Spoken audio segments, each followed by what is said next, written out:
ഇന്ന് ഈ സാരിയാണ് കേട്ടോ അപ്സൈക്കിൾ ചെയ്യാൻ പോകുന്നത്. നമുക്കിത് വെച്ചിട്ട് നല്ല ഭംഗിയായിട്ടുള്ളൊരു പട്ടുപാവാടയും ബ്ലൗസും തുന്നാം.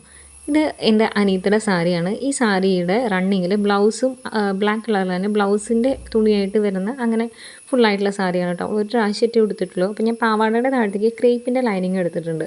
നമുക്ക് ഈ മുന്താണിയുടെ പോർഷൻ വെച്ചിട്ടാണ് ബ്ലൗസ് തുന്നേണ്ടത്. ബ്ലൗസ് തുന്നുന്നത് പ്രിൻസസ് കട്ടായിട്ടുള്ള നോർമൽ ലെങ്തിലുള്ള പട്ടുപാവാടയുടെ ബ്ലൗസില്ലേ, അതാണ് നമ്മൾ തുന്നുന്നത് കേട്ടോ. എനിക്ക് ഏറ്റവും ഇഷ്ടമുള്ള പരിപാടിയാണ് പട്ടുപാവാടയും ബ്ലൗസും തുന്നുക എന്നുള്ളത്. അത് പ്രിൻസസ് ബ്ലൗസ്, സാരി ബ്ലൗസ് ഫോമാറ്റിലുള്ളതായിക്കോട്ടെ, എന്തും ആയിക്കോട്ടെ, ആ പാവാട തുന്നുക എന്നുള്ളത് ഭയങ്കര സാറ്റിസ്ഫൈങ് ആയിട്ടുള്ള കാര്യമാണ് കേട്ടോ. ഞാൻ നിങ്ങൾക്ക് കാണിച്ചു തരാം. ബ്ലൗസിന് വേണ്ടി ഞാൻ കോട്ടൺ ലൈനിങ് ആണ് എടുത്തിട്ടുള്ളത്. എന്നിട്ട് ഇതാ ഈ ഒരു സാരീനെ ലെവൽ കറക്റ്റാക്കിയിട്ട് മടക്കി എടുക്കുന്നുണ്ട്. നമുക്ക് ലെങ്ത് കട്ട് ചെയ്യാൻ വേണ്ടിയിട്ടാണ് കേട്ടോ. ഈ സാരിയുടെ ബോർഡർ രണ്ട് സൈഡിലും ഒരേ വീതിയാണ് വരുന്നത്.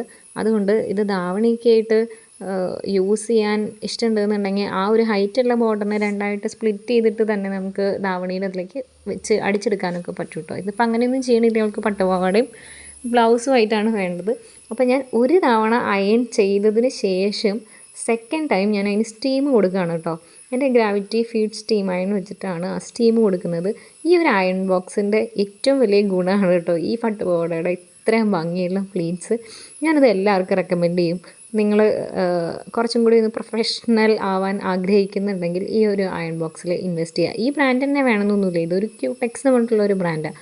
ഏതെങ്കിലും ഒരു ഗ്രാവിറ്റി ഫീഡ് സ്റ്റീം അയണിൽ നിങ്ങൾ ഇൻവെസ്റ്റ് ചെയ്ത് കഴിഞ്ഞാൽ നിങ്ങൾക്ക് നല്ലതായിരിക്കും. നിങ്ങൾക്ക് ഒരിക്കലും ഒരു അയ്യോ എൻ്റെ പൈസ പോയല്ലോ എന്നുള്ളൊരു ഫീല് തോന്നില്ല. നിങ്ങൾ ആ പ്ലീറ്റ്സ് ഒന്ന് നോക്കുക. പട്ടുപാവാടയുടെ എന്തൊരു ഭംഗിയുള്ള പ്ലീറ്റാണ്.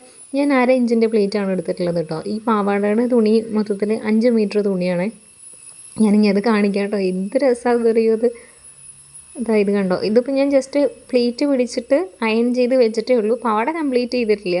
ഇനി നമുക്ക് ലൈനിങ് വെക്കാനുണ്ട്, പിന്നെ ബാൻഡ് സ്റ്റിച്ച് ചെയ്യാനുണ്ട്. ഞാൻ സൈഡ് സിബ് കൊടുത്തിട്ടാണ് പാവാട ചെയ്യാറുള്ളത് കേട്ടോ. കറക്റ്റ് അരവണ്ണത്തിലേക്ക് ആക്കിയിട്ട് സൈഡ് സിബ് വെച്ചിട്ട് അങ്ങനെയാണ് ചെയ്യാറുള്ളത്. എനിക്കിത് കാണിച്ചിട്ടും തീരെ അങ്ങ് മതിയാകുന്നില്ല കേട്ടോ. ആ പ്ലീറ്റ് ഇങ്ങനെ നടക്കുമ്പോഴൊക്കെ നല്ല രസമായിട്ട് കിടക്കും. ഒന്ന് തുണിയുടെ ഒരു പ്രത്യേകത ഉണ്ട്. പിന്നെ ആ പ്ലീറ്റിൻ്റെ ഒരു ചെറിയ പ്ലീറ്റല്ലേ, ഒരു 60 പ്ലീറ്റോളം ഉണ്ട് കേട്ടോ അതിനകത്ത്. പിന്നെ ഇതാ ഞാനിപ്പോൾ ലൈനിങ് ചെയ്യാനായിട്ട് പോവാണ്. ഞാൻ പാനൽ കട്ടായിട്ടാണ് ഇതിൻ്റെ താഴത്തേക്ക് ലൈനിങ് കൊടുത്തിട്ടുള്ളത് കേട്ടോ. അങ്ങനെ നമ്മൾ ബ്ലൗസും പാവാടയും സ്റ്റിച്ച് ചെയ്ത് കഴിഞ്ഞു. ഇത് അവളുടെ പിറന്നാളിന് അമ്പലത്തിൽ പോകുമ്പോൾ ഇടാൻ വേണ്ടിയിട്ട് സ്റ്റിച്ച് ചെയ്തിട്ടുള്ളതാണ് കേട്ടോ. ഞാൻ മാനിക്യൂണിൽ ഇതൊന്ന് സെറ്റ് ചെയ്യാൻ വേണ്ടി നോക്കി, പക്ഷേ ബ്ലൗസ് ചെറുതായതുകൊണ്ട് മാനിക്യൂണിന് ഇട്ട് കൊടുക്കാൻ പറ്റില്ല കേട്ടോ. അപ്പോൾ എന്തായാലും ഫോട്ടോ അയക്കാമെന്ന് പറഞ്ഞിട്ടുണ്ടായിരുന്നു. അപ്പോൾ അത് ഞാൻ എൻഡിൽ കൊടുക്കാം കേട്ടോ. അപ്പോൾ അത്രയേ ഉള്ളൂ. അപ്പോൾ വീഡിയോ ഇഷ്ടമായി കഴിഞ്ഞാൽ ലൈക്ക് ചെയ്യാൻ മറക്കണ്ട. അപ്പോൾ അടുത്ത വീഡിയോയിൽ കാണാമോ.